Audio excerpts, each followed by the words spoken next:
November 29. So, pag-announce ko ngayon ng November 29, oh, boom! Na-pressure sila. Wala silang magawa. Kasi naniniwala sa akin lahat ng tao. So, kailangan na nila linawin once and for all. And I gave Catherine a favor. Pagod na yan. Pagod na yun sa pambababae ni ano. Pagod na yan. Sa tingin nyo, for the last 11 years, isa lang? Dami, boy. Napakarami. Dami pang naglaplitan sa akin. May mga usapan pa sila, may mga picture pa sila. Ang dami. Kaya para sisihin natin yung isa sa isang breakup. Mali yun. Pagod na si Catherine. Parang putik. Eto na ako yung buong buhay ko. 11 years na to. Pag-artist ako, nakadikit na ako dito. Ilang beses na akong niloko. Ilang beses ko lang nahuli. So! May listahan na kayo. Ano ba talaga yung reason of breakup? Maliban sa pagod na, no? Maliban sa pagod na talaga si Catherine. Ito na yung gusto na lang! Nakakapit ka na ba? Ito na, ito ang ship. Oh. Boom, pani, ship. Ito na. Ang tanong ng bayan, siyang, totoo ba yung K? Andres Brillantes? Kayo ingay ba? Atin lang baka may karinig dito na iba, di ba? At least kahit 10 lang tayo dito sa JC natin, okay lang yun.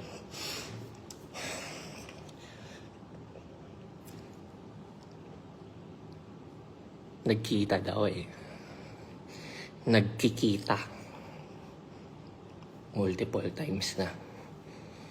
Lalo na yung after ng breakup nila ni Richie. Yan ang chika, ha?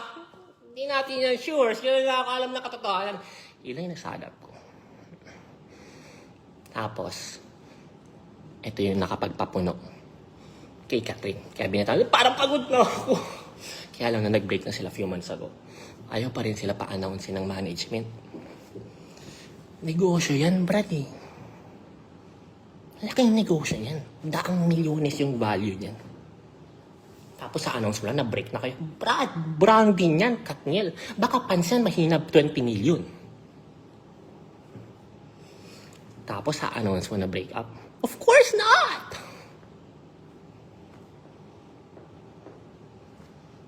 So, eto ng chika. May kakapitan ka na ba, Mars? Huwag kayo masyado maingay, baka may makarinig sa atin. Eto pa lang si Andrea. Hobby pala niya yan. Paano ko nalaman? Mars, wag ka. 6 na sikat na personalidad ang nag-chat at lumapit sa akin. 6. Sa English, 6. Para sabihin na ito palang Andrea, yung jowa nila, yung aura nila, pew! No comment. Baka ma-cyber libel ako eh. Mahirap na. Total 10 lang naman tayo dito. Hilig pala niya yung... Eto pa mas matindi. Yan palang si Richie. Naririnig niyo ba ako? May mic pa. Yan palang si Richie. May una palang aura yan.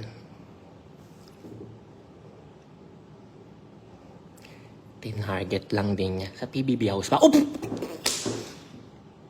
my God! Nadulas ako. Sorry. Ang malupit dyan, sila pa yata nung set. Overlap, Mars. Kaya, na nag-break na sila ng Richie, ito na, Kuya DJ, pew! Yan pala yan. Pero, nagulat ka, no? Nagising yung anak mo sa gilid, no? Pero, hipak muna tayo. Hindi natin pwedeng sabihin na si Andres lang ang may kasalanan sa hiwalayang ito. Dahil may posibilidad na few months ago, 3 months ago, 4 months ago, 5 months ago, 6 months ago, hindi natin alam masigurado, mahirap magbanggit dito, baka matawag tayong fake news kung ano man yung alam natin. Basta few months ago, pwedeng break na talaga yung Katniel. At dahil nalaman ni Andres Bonifacio na break na pala at single na si Kuya DJ, eto na yan. Target. Para bang na-challenge siya. Pero crush niya talaga to. Love na love niya talaga to. So, anong pinapoint out ko? Para i-rule out natin. Para i-rule out natin na ang may kasalanan sa hiwalayang ito ay si Andres Bonifacio lamang. Mali yun. That's emotional. Na parang may masisi lang tayo, meron lang tayo mapagbalingan ng galit natin. Mali yun. Hindi natin masabi dahil ito talagang lalaki. Talagang mahilig talaga for the past 11 years. Image loyal lang. Kaya lang, walang natatakot na pumalag, mag-expose, i-post ng mga babae o ng mga kaibigan expose kasi gusto eh. Brad, bigating pamilya yan. Daming connection yan sa showbiz at sa mga politika. At sa politika, mga politiko. So ngayon, para i-post ko na, si ganito, dinate ako yan. Hindi pwede, Brad. Yayariin ka niyan. Papahirapan yung buhay mo. Kaya, for the past 11 years, tumagal na mukhang loyal lang siya. Nagets niya ba yung punto? Kasi takot lahat. Walang lumalaban talaga. At ngayon, going back, so napagod na nga si babae. Pagod na sa mga pamababae niya. Nag-break sila. At possible, nag-break sila. Doon lang sumausaw at pumasok sa eksena si Andres Bonifacio. So, to rule out na siyang dila ng hiwalayan, mahirap masabi.